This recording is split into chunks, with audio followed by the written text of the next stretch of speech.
नमस्कार साथियों। अभी हाल ही में ग्राम प्रधान के माध्यम से प्रधानमंत्री आवास योजना का फॉर्म भरना स्टार्ट हुआ है, जिसके बारे में बहुत सारे लोगों को जानकारी होगा। लेकिन बहुत सारे ऐसे भी लोग होंगे जिनको इसके बारे में कोई भी आइडिया नहीं होगा कि क्या किया जा रहा है। तो बहुत सारे ऐसे भी ग्राम प्रधान होते हैं जो कि यहाँ पे जानकारी नहीं देते हैं, और उसमें कुछ ही लोगों का फॉर्म भरा जाता है। और वो जो फॉर्म भरा जाता है, उसके बाद जब यहाँ पर प्रधानमंत्री आवास योजना की लिस्ट आती है, जब कुछ लोग देखते हैं कि हमारा तो नाम ही नहीं है, तो वो लोग काफ़ी ज़्यादा पछताते हैं। तो फाइनली मैं आपके लिए लेकर आ चुका हूँ इसकी पूरी जानकारी। आप भी चाहें तो अपने ग्राम प्रधान के माध्यम से इस फॉर्म को भरवा सकते हैं, यदि आप प्रधानमंत्री आवास योजना का लाभ लेना चाहते हैं तो चलिए इसके बारे में आपको डिटेल में जानकारी देते हैं। इसमें किन-किन यहाँ पर कागज़ों की ज़रूरत पड़ती है, और अप्लाई करने वाले लोगों की क्या यहाँ पर पात्रता रखी गई है, सभी जानकारी आपको देने वाले हैं क्रम वाइज। तो वीडियो को आप बिल्कुल कंप्लीट देखिएगा। कोई भी प्रधानमंत्री आवास योजना या कोई भी यहाँ पर कोई भी योजना आती है, उसकी बारे में आपको जानकारी चाहिए, तो इस वीडियो के नीचे आपको एक बटन दिख रहा होगा सब्सक्राइब वाला, उसे ज़रूर दबाइएगा। यहाँ पर साथियों आप स्क्रीन पर देख रहे हैं जहाँ पे लिखा गया है प्रधानमंत्री आवास योजना, जो कि ग्रामीण का आवेदन पत्र है, जो कि ग्राम प्रधान के माध्यम से ये आवेदन होना स्टार्ट हुआ है। इसलिए यहाँ पर जो मैं आपको दिखा रहा हूँ, ये ग्रामीण क्षेत्र का दिखा रहा हूँ। सबसे पहले आपको ग्राम पंचायत का यहाँ पर नाम लिखना है। आपका ग्राम पंचायत का नाम क्या है, इसके बाद पंचायत समिति का नाम क्या है, ये चीज़ आपको लिखना है। और इसके बाद आप यहाँ पर कैटेगरी अपना सेलेक्ट लीजिएगा। आप यहाँ पर जाति के अंतर्गत आते हैं, या जनजाति के अंतर्गत आते हैं, या ओबीसी के अंतर्गत आते हैं, मतलब आपकी यहाँ पर जो कैटेगरी है वो क्या कैटेगरी है, यहाँ पर आपको चूज करना पड़ेगा। अब यहाँ पर दूसरी बात ये है कि परिवार की महिला मुखिया के नाम से आवास जो है वो मिलेगा, और उसका सबसे पहले आपको फोटो चिपकाना पड़ेगा, ध्यान रखिएगा। अब यहाँ पर नीचे आ जाइए। अब यदि आप फॉर्म को अभी जमा करेंगे आज की डेट में, तो आप उसका डेट यहाँ पर लिख सकते हैं, अन्यथा आप छोड़ दीजिए। जब आप जमा करें उस समय आप डेट लिखिएगा।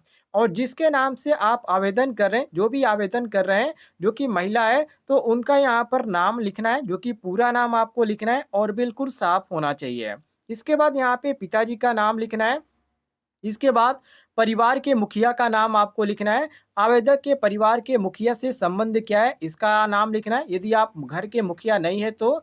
इसके बाद साथियों आपको ये जो अधिनियम है, ये सभी चीज़ें छोड़ देना है, जो कि ये जो भरा जाएगा साथियों, ये ग्राम प्रधान के माध्यम से भरा जाएगा। बाकी जो यहाँ पर आधार संख्या, ये आप भर सकते हैं, यदि आपके पास है। वैसे सबके पास आधार कार्ड होगा, कोई भी दिक्कत नहीं है, तो आप यहाँ पे भरेंगे। जॉब कार्ड नंबर आप यहाँ पे भरेंगे। इसके बाद आवेदन का जो यहाँ पर वरीयता है, इसको आप छोड़ दीजिएगा, ये ग्राम प्रधान के माध्यम से भरा जाएगा। इसके बाद यदि आवेदक यदि विकलांग है, तो आपको प्रमाण पत्र यहाँ पर देना पड़ेगा, यदि विकलांग है तो, अन्यथा आप इसको छोड़ दीजिएगा। 7वें नंबर पे देखिए, जहाँ पर आपको पूरा पता लिखना पड़ेगा, जैसे कि ग्राम आपका क्या है, पोस्ट क्या है, जिला क्या है, तहसील क्या है, ये सभी चीज़ें आपको यहाँ पर लिखना पड़ेगा। इसके बाद दोबारा आपको 8वें नंबर पे ग्राम पूछा जा रहा है, ग्राम पोस्ट क्या है, पोस्ट यहाँ पर क्या है, पंचायत समिति आपका क्या है, इसके बाद जिले का नाम क्या है, ये चीज़ आपको लिखना है। इसके बाद आपको 9वें नंबर पे यहाँ पे प्रार्थी का मोबाइल नंबर माँगा जा रहा है, मोबाइल नंबर आपको फ़िल करना है। ये आप स्वयं का आप फ़िल कर सकते हैं, या अपने रिश्तेदार का देना चाहते हैं, या आपके अगल-बगल का ये दूसरा आप मोबाइल नंबर देना चाहते हैं, तो वो आप यहाँ पर दे सकते हैं। यदि आप पट्टा धारक हैं, तो आप उसका पूरा विवरण दे सकते हैं। 11वें नंबर पे कहा जा रहा है, यदि निर्माण स्थल की ज़मीन का पट्टा आवेदक के नाम नहीं है, तो विवाद रहित प्रमाणित निर्माण स्थल की भूमि, ये सभी चीज़ें जो है यहाँ पर आपके यहाँ पर है, तो आप इसको यस या नो, या कृषि भूमि है या आबादी है, ये भूमि का ब्यौरा आप दे सकते हैं। ये सभी चीज़ें यहाँ पर भरना होता है।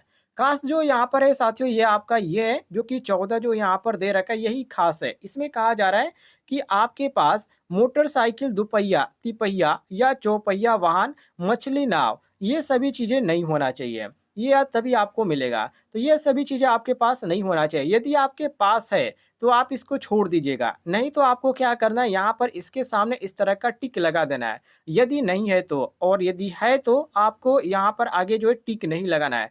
तो सब कुछ यहाँ पे क्रम वाइज़ यहाँ पर देख लीजिएगा। जैसे कि दूसरे नंबर पे कहा जा रहा है कि मैकेनाइज्ड तिपहिया, चौपहिया या वाहन कृषि उपकरण है, या तीसरे नंबर पे कहा जा रहा है किसान क्रेडिट कार्ड या क्रेडिट सीमा के साथ यदि 50,000 या उससे अधिक का यदि वो यहाँ पर इनकम उसकी है, तो वो लोग यहाँ पर अप्लाई नहीं कर पाएँगे। और चौथे नंबर पे कहा जा रहा है परिवार का कोई ऐसा सदस्य जो कि सरकारी कर्मचारी नहीं होना चाहिए। कोई भी परिवार में सरकारी कर्मचारी नहीं होना चाहिए। 5वें नंबर पे कहा जा रहा है परिवार के गैर कृषि उद्यमों का सरकार के साथ पंजीकृत होना चाहिए। ये आपका होना चाहिए, ध्यान रखिएगा। ये सभी चीज़ें जो होनी चाहिए आपका यहाँ पर कहा जा रहा है कि यदि आपके पास ये सभी चीज़ें नहीं है, तभी आप पात्र हैं जो कि यहाँ पर प्रधानमंत्री आवास योजना का लाभ ले सकते हैं, अन्यथा आप लाभ नहीं ले सकते हैं। ये सभी चीज़ें आपको भरना है और भर के आपको ग्राम प्रधान को ही जमा करना है और ग्राम प्रधान इसकी पूरी तरह से यहाँ पर जानकारी लेगा और यहाँ पर सभी चीज़ें मिलाएगा। उसके बाद जो है वो आपका